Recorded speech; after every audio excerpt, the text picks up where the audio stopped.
Bạn đang nghe tiểu thuyết Quả lệnh, tác giả Bạch Kỳ Dân. Hãy bấm đăng ký kênh để nhận được thông báo khi có chương mới nhất. Chương 4, nhà an toàn. Mã Linh chạy xuống hầm để xe, nhảy lên chiếc BR11 phân khối lớn, đội mũ bảo hiểm rồi phóng vọt lên đường số 9. Cô nhìn đồng hồ, theo tính toán tốc độ của Tống Huy chỉ 2 phút nữa là xe của hắn sẽ đi qua giao lộ. Mã Linh tăng tốc, áo khoác của cô bay phần phật trong gió. 2 phút sau, Mã Linh đã chạy đến giao lộ, cô lập tức rẽ theo đường cao tốc số 8. Đúng lúc chiếc xe An 89 màu đỏ phóng vọt qua. Tống Huy, Mã Linh thầm kêu lên rồi rú ga phóng theo sau. Đang mãi đuổi theo Tống Huy, Mã Linh chợt nghe thấy tiếng động cơ gầm rú ngay phía sau. Cô nghiến răng chửi thề, phắc, anh lại gây chuyện với ai thế hả Tống thiếu gia? Vừa chạy với tốc độ cao, Mã Linh vừa gọi lại số của Tống Huy. Cậu lập tức bấm nút nghe. Tống Huy, tôi đang đi ngay sau anh chuyển sang làn đường số 2, tôi sẽ đi sát bên cạnh. Anh lập tức mở cửa nhảy ra ngoài theo tôi, điều hướng xe đâm vào dải phân cách. Nói nhiều quá, lên đi. Tống Huy cướp máy, đã thấy Mã Linh đi ngay bên sườn bên trái xe hắn. Tống Huy đánh tay lái sang phải, đồng thời mở cửa nhảy vọt ra ngoài, rơi trúng xe BR11 của Mã Linh. Chiếc An 89 không người lái lao thẳng vào lề đường, lộn một vòng qua dải ngăn cách, rơi vào đồng ruộng phía trong. Mã Linh đón được Tống Huy lập tức cho sẽ rời khỏi làn đường cao tốc, rẽ vào một con đường nhỏ trước khi một viên đạn sượt qua bắp chân Tống Huy. Phía sau, xe của Diệp Minh đã bị ăn đạn lỗ chỗ, anh mở một cấm chế bao quanh người. Quanh anh, đạn bắn vào cấm chế phải xuống sàn xe như mưa. Hai chiếc xe màu đen gầm rú muốn nghiền nát Diệp Minh nhưng lại bị anh kìm hãm tốc độ. Khi thấy Tống Huy đã rời khỏi đường cao tốc, Diệp Minh mới cho xe lao qua dải ngăn cách, chạy vào một cánh đồng. Hai chiếc E-tron 6.0 điên cuồng lao tới. Rời khỏi đường cao tốc, Diệp Minh không còn lo sợ sẽ làm tổn thương người vô tội, liền dừng xe xuống một khoảng đất trống trải. Hai chiếc E-tron 6.0 đen xì như bọ hung lượn một vòng vây lấy xe của Diệp Minh. Mấy tên vác súng bước xuống, Diệp Minh đếm nhanh khoảng 12 tên. Sau khi xác định bọn chúng đã xuống xe hết, Diệp Minh lẳng lặng mở cửa kính xuống, thò một bàn tay ra ngoài, vận lực, xoay nhẹ. Ngay lập tức hai chiếc xe bốc lên cao, trong nháy mắt từ trên trời giáng xuống, đổ ập giữa đám người hung hãn. Bọn chúng thất kinh đồng loạt kêu lên một tiếng, nhảy tránh ra xa vài bước. Sau 2 tiếng rầm, rầm, chiếc xe thứ nhất rơi xuống. Chiếc xe thứ hai từ trên không cũng đè lên chiếc thứ nhất thành một đống, nát bét trước mặt bọn chúng. Làm xong việc đơn giản ấy, Diệp Minh lẳng lặng lái xe đi. Thẫn thờ một lúc, bọn chúng mới đồng loạt nổ súng, nhưng phía trước chỉ còn là một làn khói bụi. Diệp Minh đã biến mất, chở Tống Huy vào một con đường vắng. Mã Linh vẫn chưa dám giảm tốc độ, cô vừa đi vừa nói lớn hỏi Tống Huy, rốt cuộc là chuyện gì, vì sao bị truy sát? Tôi đốt Guon, Tống Huy thản nhiên nói, nhưng Mã Linh nào có phải kẻ ngốc, cô là cảnh sát điều tra, ngửi mùi là biết ngay Tống thiếu gia đang giở trò, đừng có lừa tôi. Được rồi, không lừa cô, nhưng về cơ bản là chưa thể nói cho cô biết. Vụ nổ bom ở biệt thự, đội cảnh sát đặc nhiệm cũng vừa điều tra ra, biệt thự là nhà do Tống Thị mua, chính xác là đứng tên anh. Tôi còn đang lo anh bị nổ banh xác rồi, may mà vẫn còn chưa chết. Mã Linh nói, cho xe đi chậm lại. Vì thế, tôi cho rằng sự việc lần này rất nghiêm trọng, giờ anh không tránh khỏi bị truy sát. Trước tiên tôi đưa anh đến nhà an toàn của cục, cô nói tiếp. Tống Huy không nói gì, nghiến răng chịu đau. Viên đạn đã găm vào bắp chân hắn, giờ đang chảy máu đầm đìa, nhưng vì không muốn làm Mã Linh phân tâm nên hắn cũng không nói gì, nhẫn nhịn chịu đựng từng cơn đau buốt đến rụng rời.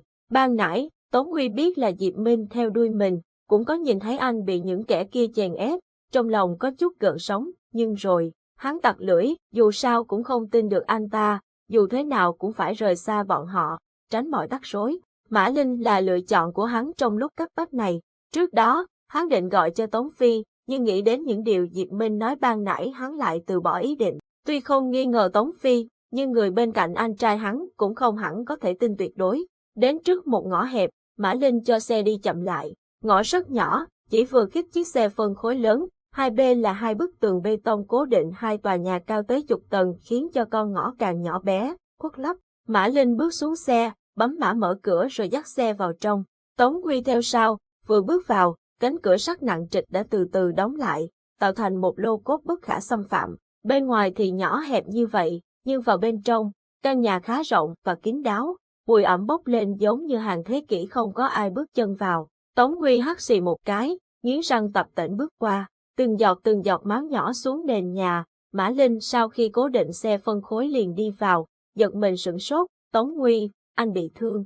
Tống Nguy mặt tái nhợt đổ mình xuống ghế sofa, sức lực như bị rút cạn, hắn khẽ rên lên một tiếng. Trong 1 phút đã thấy Mã Linh lấy đâu ra một hộp y tế, bắt đầu mở ra lấy dụng cụ. Ống quần bên trái của Tống Nguy thế mà rách một mảng lớn, ướt sũng máu. Nhanh tay xé toạc ống quần của hắn từ chỗ rách. Mã Linh nhìn thấy ngay vết đạn găm vào bắp chân khiến cho chỗ thịt nát bấy, máu đầm đìa chảy. Tống Nguy nghiến răng nhìn cái kẹp trong tay Mã Linh, mắt hắn ứa ra một chút nước. Đống đồ cổ này ở đâu ra? Safe House 20 năm chưa sử dụng, không có thuốc tê sao? Xin lỗi, không có. Vậy, cô định cứ thế mà ngoái vào chân tôi lấy viên đạn ra. Tống Nguy sắp xỉu. Vậy anh có cách nào khác sao? Không có thể đưa tôi cái kẹp không? Hắn thở ngắt quãng. Mã Linh ném cái kẹp vào tay Tống Nguy, đứng dậy đi đun nước để rửa vết thương cho hắn. Tống Nguy đón cái kẹp, một tay nắm chặt bắp chân, một tay cầm kẹp, ngập ngừng. Đúng lúc này, chuông điện thoại réo, hắn như chết đuối với trúng phao, liền với tay cầm điện thoại. Trên màn hình hiển thị số lạ, Mã Linh vừa đun nước, cũng không buồn quay lại, nhắc hắn, tắt điện thoại đi, nếu không muốn chết. Mắt Tống Nguy nhìn chăm chăm vào màn hình, trong đầu cậu hiện lên dãy số này, có chút quen thuộc. Phải rồi, là số điện thoại hắn nhìn thấy trên các visit trong xe của Diệp Minh, chính là số của anh ta. Vấn đề là làm sao Diệp Minh có thể tra được số của hắn. Máu từ vết thương vẫn trào ra, Mã Linh bực bội nói, anh mau gấp đạn ra, còn ngồi đấy làm gì? Tống Nguy than thầm trong bụng, này cô cảnh sát, tôi là người đấy, không phải sát sống, bộ muốn ngoái là ngoái, không đau sao. Tiếng chuông điện thoại vừa dứt, lại một hồi chuông nữa đổ. Tống Nguy một tay cầm điện thoại, một tay cầm kẹp, bắt đầu ngoái sâu vào da thịt, dò tìm viên đạn. Cơn đau ập đến dữ dội khiến hắn hoa mắt, cổ họng khô khốc. Bàn tay kia bất giác lướt trên bàn phím, hắn áp điện thoại vào tai, trong khi một tay vẫn cầm kẹp lần tìm viên đạn. Giọng Diệp Minh, Tống Nguy, không sao chứ? Giọng nói này bây giờ hắn nghe lại có chút êm tai. Hắn cười trong nước mắt vì đau, trả lời anh, tôi không sao. Cậu ở đâu? Một nơi an toàn, anh đừng theo tôi nữa. Đầu kẹp chạm vào một vật cứng cứng, nhưng không bắt được nó. Tống Nguy nghiến răng, trán đổ mồ hôi, điện thoại vẫn kẹp chặt giữa tai và bờ vai hắn. Tống Nguy, cho tôi biết cậu đang ở đâu, tôi sẽ bảo vệ cậu. Không cần đâu. Tống Nguy, giọng Diệp Minh như một tiếng gầm bị kìm nén. Anh dừng lại để thở. Bên này, Tống Nguy đã kẹp trúng đầu đạn, lập tức nghiến răng lôi ra, thả xuống cái chậu Mã Linh vừa mang ra để đó, keng một tiếng. Diệp Minh thế mà lại biến thành một liều thuốc can đảm hữu hiệu. Bên kia, Diệp Minh thấy tim mình đau nhói một cái, anh trầm giọng xuống, tiểu thần, hãy tin tôi. Tống Nguy cúp máy, tiểu thần là thằng dở nào, ông đây đất biết. Giáo sư Diệp, anh đúng là đồ thần kinh. Tống Nguy rủa thầm, cắn chặt răng trong khi Mã Linh cầm dụng cụ bắn keo dán vết thương, bắt đầu di lên da hắn. Tống Nguy gầm lên, này, cô nghĩ, cô đang khâu cái bao da à? Tôi là người đấy, hiểu chưa? Là người thì nói tiếng người đi. Mã Linh nói xong dùng keo y tế đặt dùng dán một đường lên vết thương của Tống Nguy, còn không quên lấy ngón tay di một đường cố định. Con mẹ nó, đau. Tống Nguy gào lên đến lần thứ hai đã thấy một họng súng đen ngòm tống vào miệng khiến hắn trợn cả mắt. Mã Linh thế mà rút súng nhét vào miệng hắn, xong quay ra tiếp tục.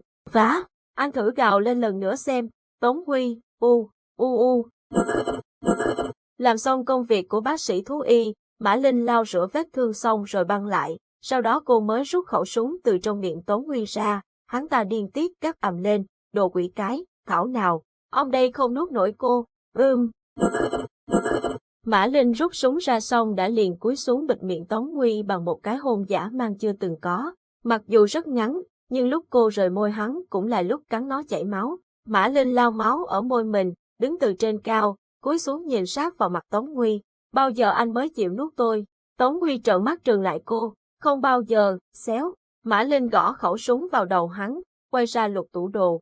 Ngồi trên ghế nhịn cơn đau đến sắp ngất, nhìn theo bóng lưng của Mã Linh trong lòng hắn bỗng nhói lên một cảm xúc phức tạp.